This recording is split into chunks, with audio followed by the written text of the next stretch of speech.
Banks bailing in deposits. Let's have a look. Hello everyone, Florian.heise here, and welcome to another episode of HeiseSays. I have my stein of coffee, and I thought we'd have a look at what's going on with regards to bank bail-ins. Right now, in front of the Economic Legislation Committee in the Senate, there's an inquiry under the Bank's Amendment of Deposits Bill 2020. Now, I know Martin North, John Adams, and the CEC have all been trying to get public attention and activity around the risk of bail-in.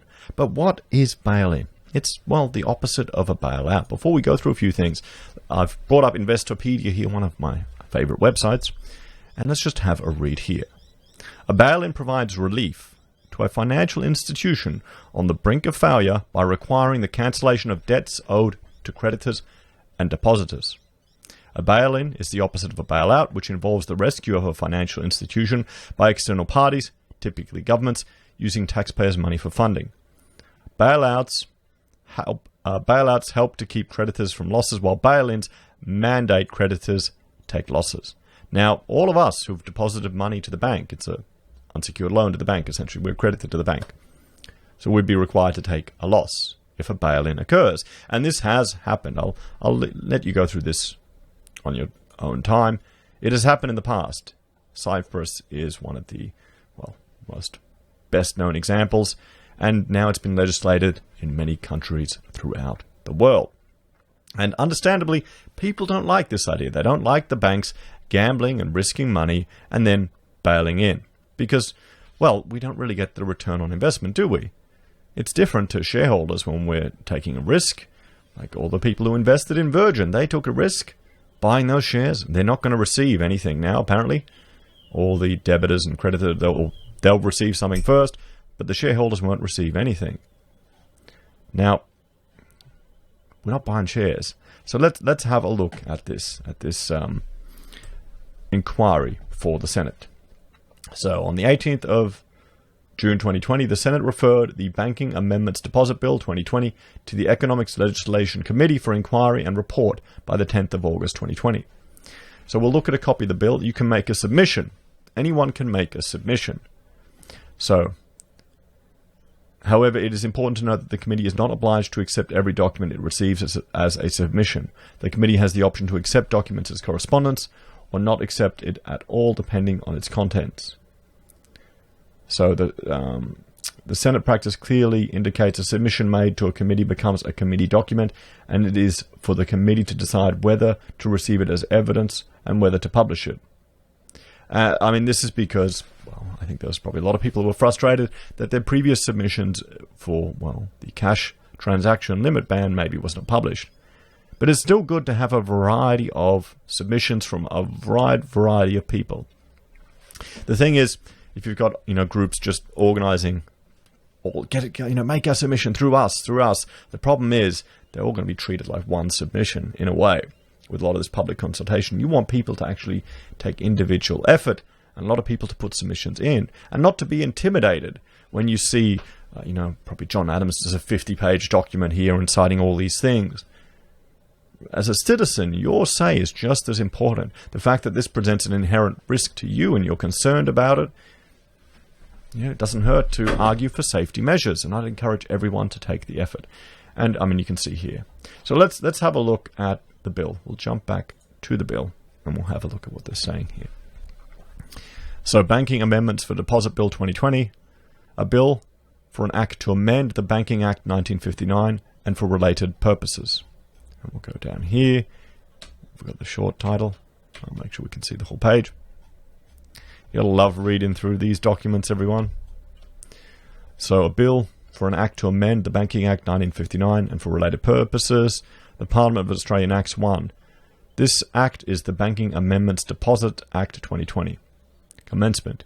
Each provision of this Act, as specified in Column 1 of the table, commences or is taken to have commenced in accordance with Column 2 of the table.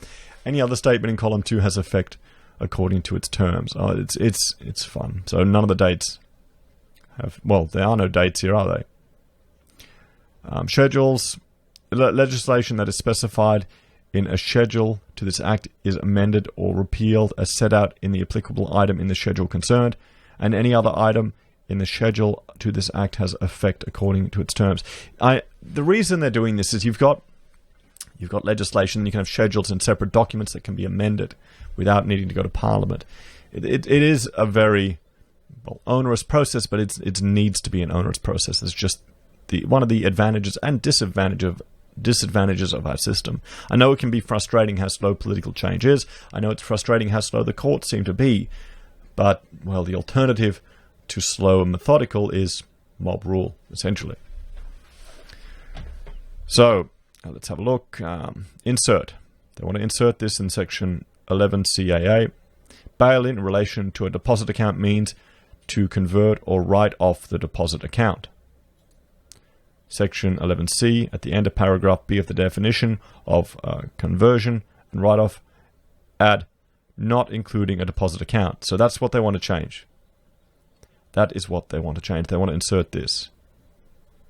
Insert. Deposit account means an account that is kept A, by an account holder, whether alone or jointly, with one or more other account holders with an approved deposit institution, ADI, and B, under an agreement between the account holder and the ADI requiring the ADI to pay the account holder on demand by the account holder or at a time agreed by them, the net credit balance of the account at the time of the demand or the agreed time as appropriate. I mean, that's what you have, guys. That's what your account is. This is the act. So after subsection 11 CAB1, insert, to avoid doubt, the reference to an instrument in subsection 1 does not include a deposit account.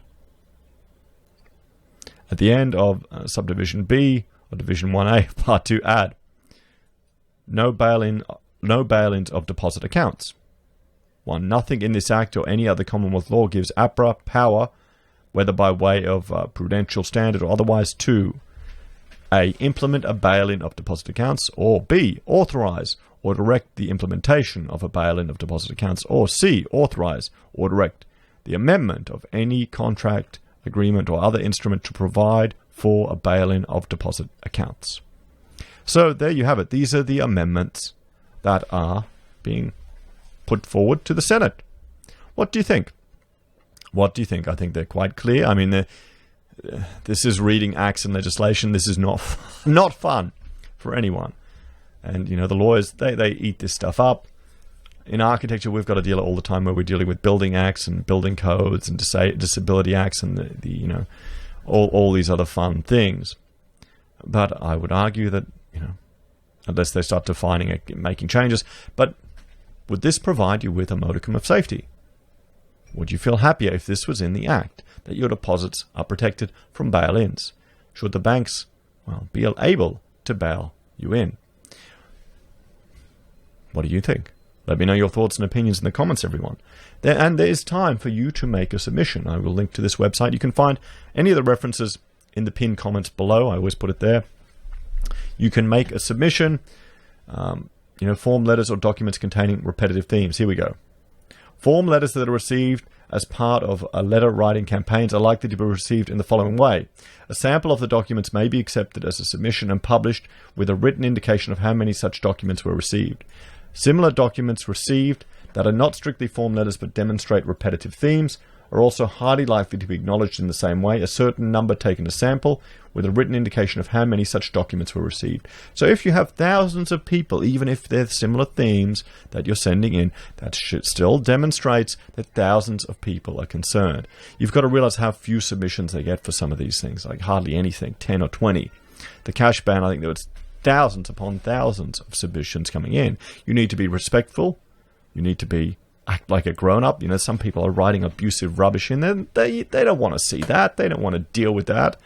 I mean, sure, the politicians, but it's still a job, guys. You don't want to come home after reading all this garbage. You want to be polite and respectful, going, I support these amendments to the Banking Act 1959. They will provide an element of safety and comfort to the most vulnerable in our community. I commend the members for Parliament for understanding the needs of our nation and putting that forward. I don't know. I mean, make something up, guys, and put it in. And you can submit your inquiries here, or you can upload your submission here. So there we have it, guys. An amendment to the Banking Act 1959, hopefully to keep all our deposits safe, and I'm about to be invaded by a little 2-year-old. So please like, share, and subscribe to the channel. Please let me know your thoughts and opinions. Do you think we need to protect our deposits, or have you already abandoned the banking system? As always, please let me know your thoughts and opinions down below. If you're a fan of the channel and want to support us, there are a few ways you can. You can join us on YouTube or Patreon. Support us via our affiliate links at Amazon or eBay, or Independent Reserve and Kucoin. You can buy our merch from HeiseSays, use Gold Pass from the Perth Mint, or support us via PayPal. Take care.